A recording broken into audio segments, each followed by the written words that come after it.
그 한국 지하철 이렇게 잠깐 생각해 보시면은 혹시 뭐 지하철이 생기기 전에 미국에 오셨거나 아니면은 뭐 지하철 1호선, 2호선 뭐 이런 거 있을 때 오신 분들도 혹시라도 생각해 보시면은 기억이 나실 수 있는데, 늦은 시간에 지하철을 타고 다니다 보면 이렇게 사람이 많이 비어 있잖아요. 그러면은 이렇게 한 곳 끝에 앉아서 이렇게 보다 보면 저쪽에 사람들이 이렇게 몇 명 모여 있는데, 이제 좀 밤 시간이다 보니까 이제 남자 청년들이 몰려다니잖아요. 소위 불량배라고 하는. 이렇게 몰려다니면서 이렇게 다니는데, 혹시 이제 여자분이나 아니면 좀 노약자 이런 분들이 있으면 이렇게 주변을 이렇게 딱 서가지고 괴롭히거나 물품을 갈취하거나 뭐 이런 것들을 볼 수 있어요. 아주 흔하게 보는 건 아니지만 가끔씩 볼 수 있는데요. 이제 만약에 거기 있다고 한번 전제를 해보세요. 가정을. 그러면은 우리가 하고 싶은 행동은 무엇일까요? 우리가 하고 싶은 행동은 슈퍼맨처럼 일어나서 그곳에 가서 그 불량배들을 물리치고 이 피해를 당하고 있는 여자분이나 아니면 어르신을 구조하는 거죠. 구하는 일이에요. 그렇죠? 제가 그 예전에 이제 그 군 생활을 할 때에 만났던 어떤 친구가 있어요. 근데 이 친구가 저랑 이제 교육을 받으면서 이런 이야기를 했어요. 그 친구도 아주 독실한 그리스도인이었어요. 근데 이 친구가 그때 이제 용기에 대한 이야기를 하고 있었는데 그러더라고요. 자기가 경험을 한 게 정말 지금도 마음 아픈 게 뭐냐면, 지하철을 타고 가고 있는데 제가 지금 말씀드린 상황을 그대로 경험한 거예요. 그런데 그때 자기가 아무것도 하지 못했다는 거예요. 그쪽에서 막 일이 벌어지고 있는데 막 힘들어하고 빼앗기고 이러고 있지만, 그 구석에서 내가 거기 들면 나도 그렇게 될까봐, 그러니까 정의감은 여기까지 올라와 있는데 내 손가락 하나 움직이지 못하는 나 자신이 너무나 나약해 보였다. 너무나 싫다는 거예요. 그게 내가 그리스도인이냐라는 질문이 생길 정도로 굉장히 비참했다라고 이야기하더라고요. 저는 그 말을 들으면서 아주 100% 공감을 했습니다. 200%. 참 그런 시간들 저희가 이렇게 지나갈 때가 있어요. 이제 꼭 그런 것이 아니라 할지라도 용기가 필요할 때 용기를 내지 못하는 그런 경우들이 있는데, 제가 이제 우스꽝스러운 하나 장면을 갖고 왔어요. 이게 실제로 이제 이렇게 보시면 조금 더 나으실 것 같아서, 이게 지금 2018년에 나왔던 한국에서 개봉된 영화인데요. 그 제목이 원더풀 고스트라는 영화예요. 근데 그 혹시 마동석이라고 하는 아주 근육질의 배우를 알고 계시죠? 그분이 이제 여기서 주연인데, 저기 이제 오른쪽 메뉴에 있는 사진이 뭐냐면 버스에서 저 할머니를 괴롭히는 이제 불량배가 있어요. 그래서 할머니가 그냥 아주 그냥 굉장히 힘들어 하시는데, 그 버스 안에서 고함을 치니까 사람들이 쳐다보긴 하는데 막 사진도 찍고 아무것도 못 해요. 거기 딱 보면은 청년들도 앉아 있는데 좀 몇 명 일어나서 막으면 될 텐데 못 막는 거예요. 그런데 그 맨 뒷자리에 누가 있었냐면 마동석이 앉아 있었어요. 이 주인공이 아주 근육질에. 그리고 영화 안에서는 그 유도 관장이거든요. 그러니까 이 사람이 탁 일어나요. 이제 영화 중에. 그러니까 사람들이 이제 기대를 하는 거예요. 야, 슈퍼맨이 일어났다. 이제 이 문제가 해결될 거야 하고 쳐다보고 있어요. 근데 이 사람이 일어난 목적은 배를 누르더니 내리는 거예요. 그러니까 그 버스가 가고 있잖아요. 근데 자기가 내릴 곳이 저기 앞이에요. 그러니까 지금 내려야지 하고 일어나는 거예요. 그러니까 이 능력 있는 사람이, 진짜 한 주먹도 안 되는 사람의 앞에서 지금 어려움을 주고 있는데 그걸 해결하지 않는 거예요. 자기가 관계 없으니까, 힘이 있는데도. 그걸 이 영화에서 보여줘요. 그래서 저희가 이제 보면서 폭소를 자아내는데, 이 문제를 보고서 이 불량배는 이제 그 상황에서 쪼그라들어요. 맞진 않았지만 이제 그렇게 되지만 저희가 볼 때 너무 아쉬운 거예요. 사람들이 다 너무너무 아쉬워하는 거예요. 실망스럽고. 바로 그 모습이 저희가 쉽게 우리 안에서 경험할 수 있는 모습이다라는 생각을 해요. 우스꽝스러운 그 장면이 제가 바로 앞에 말씀드렸던 그 장면과 맞닿아 있는 거예요. 용기라는 것은 그래서 희생을 요구할 수 있고 우리가 많은 것들을 거기에서 상실할 수도 있다는 것이 이제 전제가 된다라고 생각합니다. 모두가 반대할 때 옳은 것을 지켜나가는 것, 그건 정말 지금도 제 자신을 돌아볼 때, 제가 말씀을 준비하면 떠올릴 때도 다시 그런 용기가 있을까 생각을 한번 해봤어요. 정말 어렵다는 생각을 합니다. 오늘 저희가 읽은 본문은요, 아주 그 중요한 본문인데, 저희가 이제 읽으셔서 이제 기억나시겠지만 갈렙이라는 사람이 등장하죠. 오늘 이제 말씀의 배경은 모세를 통해서 12명, 각 지파로부터 한 명씩 젊은 사람들을 스파이, 그러니까 정탐꾼을 보내기 위해 뽑아서 가나안 땅에 다녀오도록 하죠. 40일 동안 가서 지역을 탐지하고 거기에 사람들을 보고 또 이 과일 같은 거, 그 땅의 어떤 수확은 어떤지 이런 것들을 이제 확인하고 돌아오는 그런 과정을 마쳤습니다. 그렇죠? 돌아오고 나서 이제 10명은 그 땅은 참 좋은데 하면서 우리가 가기에는 쉽지 않다라는 이제 그런 부정적인 평가를 내렸어요. 그러니까 모세가 원했던 것은 그 땅이 어떤지, 높은 산이 몇 개 있고요. 그 다음에 골짜기가 몇 개에다가 강이 몇 개 흐르고 있고요. 뭐 이런 것들. 사람들의 성향은 어떻고요. 남자들 숫자는 대략 어느 정도 되고요. 뭐 이런 것들을 그냥 객관적으로 보고하길 원했죠. 그럼 우리가 준비를 하면 되니까. 근데 이들이 어떻게 했냐면은 거기다가 자기의 해석을 다른 거예요. 하지 않아야 될 것을 해석을 단 거예요. 왜냐하면 자기네들이 봤을 때 이것이 너무 대단하기 때문이죠. 오늘 이제 그런 상황 속에 사실은 저희가 성경을 자세히 보시는 분들 아시지만 여호수아가 빠져 있어요. 원래 여호수아와 갈렙이 함께 갔거든요. 여호수아와 갈렙이 나서야 되잖아요. 둘이 이제 사실 여기서 12명 중에 10명과 구별되는 사람이니까. 근데 여호수아는 조용하고 있어요. 오히려 갈렙이 이야기를 해요. 저희 갈렙의 오늘 이제 본문 속에 이제 저희가 읽은 30절에 이제 이 혼돈하고 사람들이 막 그래 어떡하지 막 이러고 있을 때에 등장한 게 30절이에요. 뒤에 또 이제 저희가 다음 주에도 살펴보겠지만 30절에 보시면은 갈렙이 모세 앞에서 백성을 안도시켰어요. 차분하게 만든 다음에 여러분들 좀 조용하시고 제 말씀 들어보십시오 하면서 우리가 곧 올라가서 그 땅을 취하면 능히 이길 것입니다라고 이야기를 했습니다. 지금 10명 대 2명 그 자체도 그렇지만 사실은 옆에 물론 여호수아가 있었겠죠. 상황적으로 보면. 그러나 실제로 말하는 사람은 갈렙이에요. 그러니까 10명하고 1명 정도, 2명이지만 1명인 자기가 이 전체적인 분위기가 지금 당장에는 아주 험상궂지는 않지만 그렇게 아주 좋은 분위기는 아닌데 거기에서 아주 정반대되는 의견을 말할 때에 오는 위험부담 그거를 이제 생각을 해보게 돼요. 근데 왜 이제 그 말씀을 드리냐면 갈렙이란 사람의 신분 때문에 그러는데요. 오늘 본문에는 안 나오지만요. 이 갈렙이 가지고 있는 신분은요. 이방인이에요, 원래. 그러니까 이 갈렙이 유다 지파로 지금 들어와 있게 되는 이유는 뭐 결혼이나 이런 관계를 통해 들어왔을 가능성이 있고요. 이제 이 갈렙이 이방인이라는 것 성경이 증명하기 위해서 하나님은 이것을 아주 분명하게 밝혔어요. 대충 두리뭉실하게 해서 유다의 지파의 그 수장으로 삼은 것이 아니라 얘는 원래 이방인이라는 것을 그 꼬리표를 항상 붙여놨었어요. 그게 뭐냐면요. 그 민수기 32장 12절이나 여호수아 14장 6절이나 14절에 나오는데 그게 뭐냐면 이렇게 표현해요. 그니스 사람 여분네의 아들 이렇게 말해주거든요. 그니스라는 것은 아예 완전히 이방인이에요. 그니스 사람의 그 아래에 있는 여분네라고 하는 사람이 아버지라 이거예요. 이렇게 해놓으면 대충 당시에 족보가 정리가 되는 거예요. 이렇게. 그래서 그니스 사람 여분네의 아들 이 수식어가 항상 따라다니는 거예요. 중요한 순간에. 갈렙은 대단하지만 사실은 이스라엘이 아니다. 이런 말이에요. 그걸 하나님께서 계속 갈렙이 이야기 나올 때 오늘 본문은 안 나오지만 이제 그렇게 갈렙이 처음 등장하니까요. 등장하면서 좀 더 커지기 시작할 때 그렇게 딱딱 말씀하고 계세요. 갈렙 원래 아무것도 아니었어라고 하고 싶은 거예요. 하나님의 의도가. 갈렙은 원래 이방인이었다 이거죠. 그러니까 지금 이 모든 백그라운드를 알고 있는 사람들이 거의 모여 있는 거예요.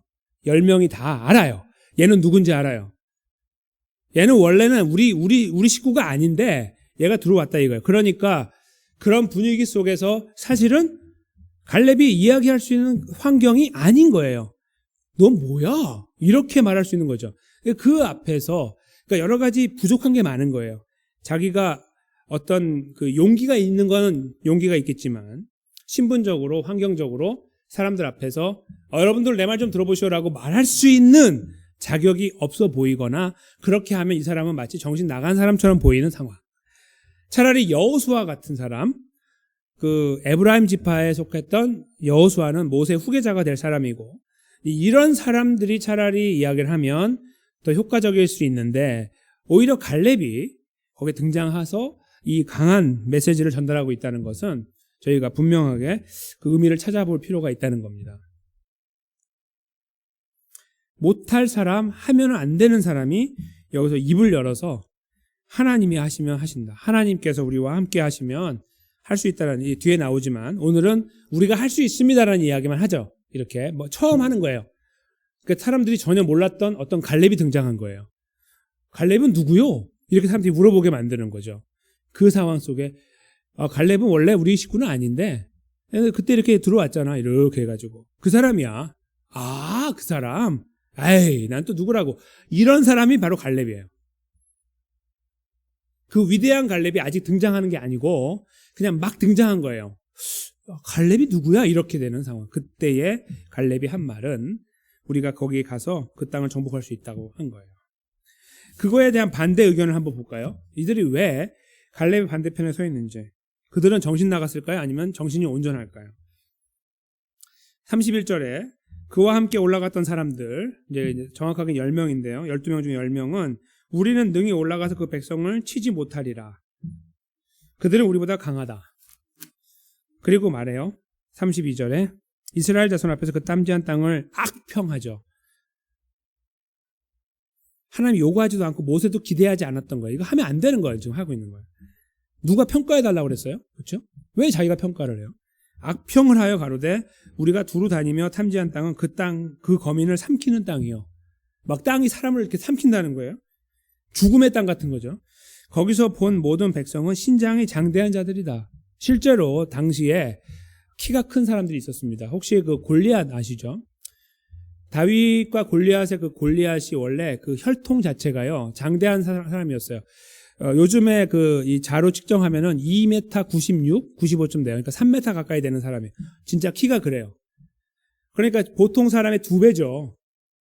3m, 요즘에 아프리카 쪽에 가면은 2m 한 50, 60이 넘어가는 사람들이 아주 드물게 있다고 들었는데요. 그리고 이제 기네스북에 올라간 사람들 보면은 그 정도 가는 사람들이 있지만 그 전체적인 그 가족 자체가 그렇게 가는 경우는 없어요. 그렇죠? 특별하게 이렇게 큰 사람들은 있으나, 그런데 아낙 자손이라고 불리는 사람들이 사실 장대했다라고 성경이 기록하고 있습니다. 아낙.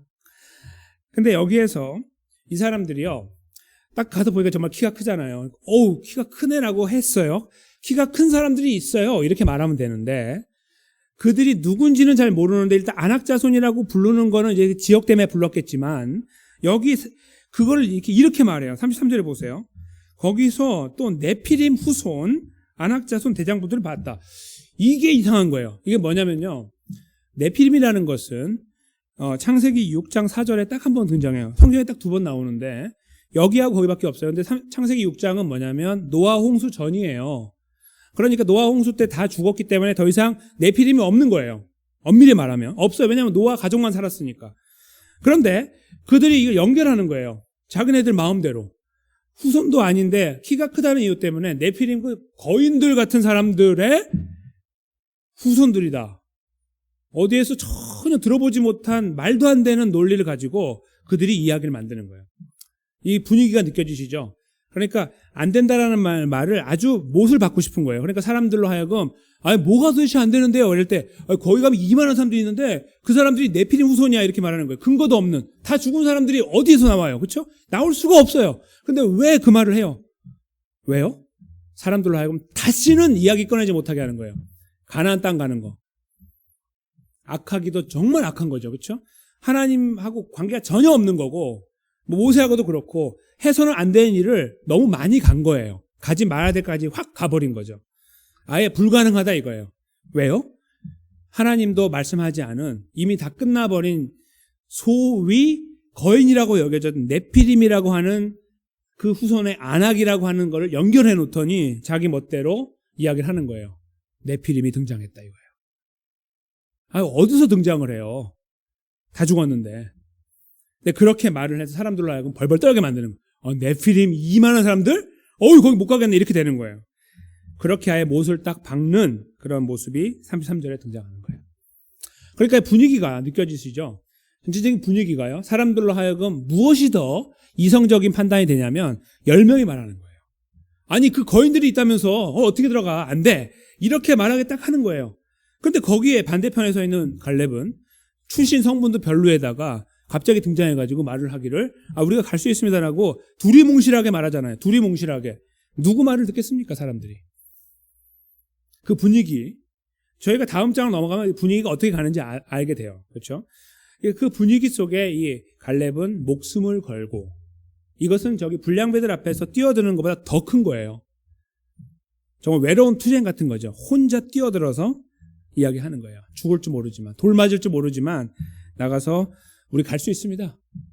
정복할 수 있습니다라는 반대 의견을 내게 된 거죠. 예수님 때요. 예수님께서 이제 돌아가실 때, 이제 마지막 6월절을 보내실 때 입성하시잖아요. 예루살렘. 그때 나귀를 타고 들어가시는 장면 기억하시죠? 그때 사람들이 와서 종려나무 가지를 막 흔들거나 길에 깔아가지고 왕의 행차처럼 만들었어요, 분위기를. 그때 막 사람들이 시끄럽게 막 떠들었잖아요. 근데 그 내용을 간단하게 보면은 호산나라고 외쳤다고 했어요. 지금 아니면 이제 우리를 구하소서라는 뜻이에요. 근데 그 호산나를 외치는 것과 더불어 누가복음에서 똑같은 상황을 뭐라고 쓰고 있냐면 그 내용이 조금 더 자세하게 나오는데 뭐냐면 찬송하리로다. 주의 이름으로 오시는 왕이요. 하늘에는 평화요. 가장 높은 곳에는 영광이로다. 라고 했어요.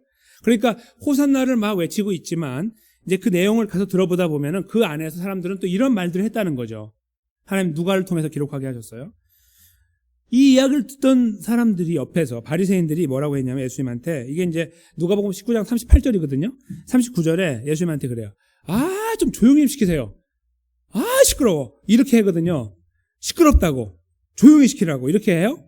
그 말을 딱 39절에 하니까 예수님이 뭐라고 말씀하셨는지 아세요? 바로 여기에 이제 기록되어 있습니다. 이거 저희가 함께 읽도록 하겠습니다. 시작. 대답하여 가라사대 내가 너희에게 말하노니 만일 이 사람들이 잠잠하면 돌들이 소리 지르리라 하시니라. 아멘. 기가 막힌 말씀이죠. 돌들이 어떻게 소리를 질러요? 그렇죠? 하나님 하실 수 있죠. 충분히.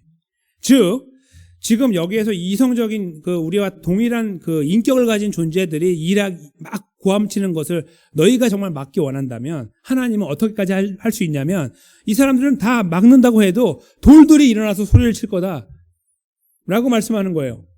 와, 엄청난 말씀이죠. 가만히 있으라 이거예요. 여기에서요, 이 돌들의 소리 지름을 한번 생각해 보십시오. 이게 무슨 의미일까요? 마땅히 소리를 질러야 되는 존재가 소리를 지르지 않을 때 하나님은 어디까지 할 수 있냐면 전혀 관계없는 일반적인 자연물을 통해서 하나님을 높이고 찬양할 수 있도록 할 수 있다는 말씀입니다. 이 말씀이요, 오늘 본문하고 이렇게 싹 아주 교묘하게 맞닿아 있어요. 어떤 의미에서요? 사람들 모두가 어때요? 그거 안 돼요. 이만의 키가 3m야. 이러고 있을 때 사람들이 그래? 못 가겠네. 포기하고 있을 때에 거기에서 계란으로 바위 치는 것처럼 누가 등장한 거예요? 갈렙이 등장해서 하는 거예요. 마치 돌이 일어나는 것 같은 거예요. 아무도 거기에서 동조하지 않으니까, 아무도 이야기하지 않고 지금까지 보이신 하나님의 역사가 다 사라져버리고 이 사람들이 무슨 바보 멍텅구리인지 도무지 하나님을 지금까지 경험한 것이 뭔지 다 사라져버리고 이 이야기를 듣더니 거기에 뽁 빠져갖고 바보같이 이러고 있는 거예요. 그 상황 속에 말해야 되는 사람들이 전부 다 이러고 있을 때에 거기에서 하나님이 돌을 깨우는 거예요. 너 일어나. 이 돌 같은 존재는 사실은 이스라엘도 아니었던 존재, 아무것도 아닌 존재, 갈렙이 누구야? 이러고 있는 존재, 그 존재를 하나님이 탁 터치하더니 일으킨 거예요. 너 일어나. 네가 말해. 이렇게 한 거죠. 갈렙이 위대해서 일어난 것이 아니라 하나님이 그를 일깨운 거예요. 이 이상한 정신병자들만 모여있는 상황 속에 있는 것처럼 있을 때 거기에서 딱 치더니 갈렙을 깨운 거예요. 네가 말해. 마치 돌이 일어나서 고함치는 것처럼 말한 거예요. 뭘요? 하나님의 위대하심을. 하나님의 위대하심을. 지금 이 사람들은 정말 바보 멍텅구리 같이 그렇게 완전히 세상의 그 생각에 빠져 있어갖고 지금까지 하나님이 다 보여주신 기억은 아무것도 없고 거기에서 겁먹고 있는 이 엉터리 상황 속에서 하나님은 갈렙을 일으키고 명함도 내밀 수 없는, 족보도 없는 그 사람을 붙잡고 일으키시더니 하나님의 역사를 이야기하는 사람으로 만든 거예요. 이 이후에도 계속 갈렙은 이야기합니다. 이제 갈렙이 등장하는 거예요. 돌 같은 존재. 돌이야 얘는. 아무것도 아니야. 근데 그것이 일어나서 말하는 거예요. 하나님은 위대하다고. 바로 그것이 오늘 본문에 등장하는 이 갈렙의 언변이고 갈렙의 등장입니다. 사랑하는 성도 여러분, 저희가 갈렙을 보면 우리 자신이 보입니다. 왜 그럴까요? 사실 이스라엘 밖에 있던 존재들이었던 저희들이죠. 그렇죠? 우리들의 조상이 이스라엘이 아니잖아요. 우리가 다른 민족으로 태어났어요. 전부 다르게. 우리가 오늘 마지막에 찬양드렸던 것처럼 구원하심이 보좌에 앉으신 어린 양께 있도다. 어디까지 가요? 각 나라와 족속, 백성과 방언으로 갔죠. 그것이 다 퍼져가지고 저희들까지 와서 저희가 예수 그리스도 믿음을 들었습니다. 그 복음을 들었습니다. 그리고 하나님께서 우리의 마음을 여시고 믿음을 넣어주시니 우리가 이 놀라운 진리를 이해하는 존재가 됐어요. 이해하고 받아들이고 고백하고 의지하는 존재로 바꿔주시지 않았습니까?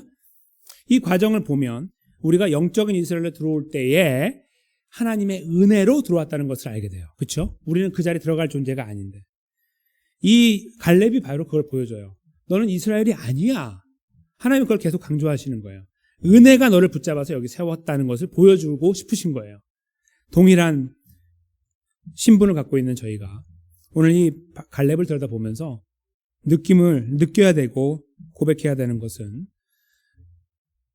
우리도 하나님 앞에서 하나님의 은혜를 입은 사람으로서 어쩌면 돌과 같은 존재다라는 것입니다.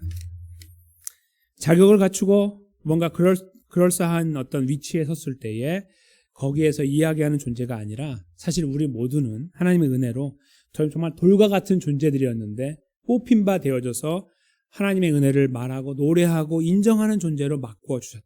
이거죠.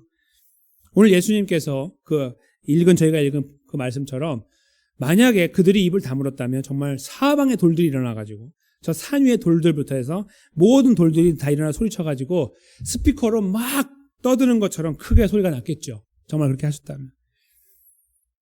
바로 저희가 그런 존재로 이 자리에 서 있는 거예요. 무슨 말씀일까요? 저희가 용기를 내야 된다는 거예요. 살아가면서. 어떤 용기요? 하나님은 창조주시다. 예수님은 구원자시다. 성령님이 우리를 인도하신다라는 이 불변의 진리를 우리들 입을 열어서 나누어 나가는 존재가 돼야 되는 거예요. 우리가 그 돌이 돼야 된다는 거죠. 그냥 형태만 갖고 있는데 찍소리 못하는 존재 있죠. 아예 찍소리도 안 할 뿐만 아니라 아예 못하는 게 아니라 안 하는 거. 이런 모든 그 모양들이 있어요. 너무너무 초라해요. 그렇죠? 하나님이 그 구원한 그 존재를 바라볼 때 눈물만 흘리시겠죠. 가슴만 치시고. 그런 존재들이 얼마나 많습니까? 그렇죠? 그리고 전혀 드러내지 않고 우리는 그걸 드러내는 존재가 되야 된다는 거예요. 오늘 하나님은 이 갈렙의 저 이야기를 통해서 짧은 이야기를 통해서 그걸 저희들에게 주문하고 계신다고 믿어요. 돌들의 소리죠. 돌들이 외치고 있는 거예요. 돌이 오늘 외쳤죠. 돌 하나가 외쳤으니까.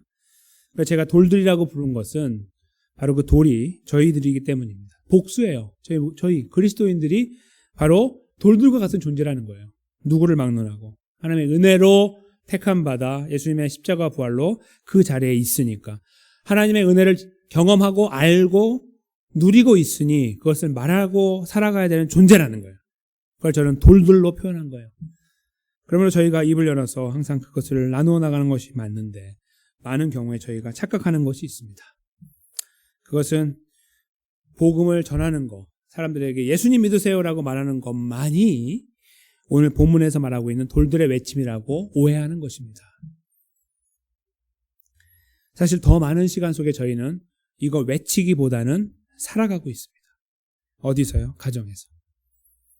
가정에서 저희가 살아갈 때가 가장 힘들죠.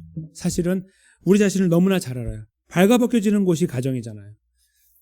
거기에서 우리는 우리들의 말과 행동, 이것을 어떻게 하고 있는가가 참 중요하다고 저는 생각합니다. 오늘 이 말씀에서 돌들의 외침이 하나님의 위대하심을 노래하고 고백하고 예수님의 주인, 구원자 되심을 말하는 것이라고 한다면 그거 어떻게 말할 것인가가 오히려 더 중요하다는 것이죠. 그것은 예수님 믿으세요라고 한번 멋있게 차려입고 나가서 이야기하는 거는 누구나 할 수 있고 거기에 아무런 부담이 없어요. 얼굴만 좀 창피하죠. 사람들이 보면. 만약에 복음을 전하는 거 창피하다면. 그거 빼고 아무것도 없잖아요. 그러나 돌아오면 끝이에요. 옷 벗고 들어오면 끝이죠. 그러나 삶의 많은 시간들, 더 많은 시간들은 우리의 말과 행동을 통해서 드러나요. 예수님 믿으라는 말 할 필요도 없이 어떻게 말하고 있으며 어떻게 행동하고 있으며 어떻게 생각하고 있는가가 더 능력이 있습니다. 그것이 더 무게가 있죠. 그래서 우리가 가정에서 무너지게 되면 많은 것들이 힘들어지게 되는 거예요. 하나님 백성으로서. 그래서 말이나 행동, 이것에 저희가 더 집중하는 것이 필요합니다. 즉, 돌들의 외침이라는 것은요, 그리스도의 삶을 말하는 거예요. 그리고 그것은 액티브하게 그리스도를 밖으로 보여주며 사는 거예요. 숨기고 물러가 있는 것이 아니라 나를 사랑하시고 나에게 모든 것을 주신 예수 그리스도가 나의 모든 것이라고 그것을 고백하는 거예요. 드러내는 거죠. 어떻게 해요? 예수님 믿으세요가 될 수도 있으나 더 많은 경우에는 마음과 생각과 말과 행동으로 나타나는 것입니다. 저희는 그 자리에 세워져 있고 서야 되는 것이 아니라 세워져 있어요. 이미 하나님의 은혜로. 그러므로 저희가 오늘 말씀을 근거로 돌아봐야 될 것은 우리의 언행 심사가 어떠한가, 특별히 나의 가정 안에서 나는 어떠하고, 특별히 교회 안에서 어떠하고, 일터안에서 어떠한가. 그냥 내 입으로 예수라는 말을 하지 않아도 나는 어떻게 살고 있는가. 속내를 드러내는 그 자녀들이나 아니면 부모나 아니면 배우자에게, 가까운 사람들에게 내 속내를 드러낼 때 나는 거기에 무슨 단어를 쓰고 있고 어떻게 표현하고 있으며 내가 정말 예수님 믿는 사람으로서의 그런 모습을 드러내고 있는가? 아니면 거기서는 그냥 다른 걸로 가고 어떤 여기에서는 보여지는 것에서는 예수님 이렇게 표현하고 있는가도 우리가 돌아봐야 되는 거예요. 그것이 바로 이 말씀이 저에게 주는 도전이라고 저는 믿습니다.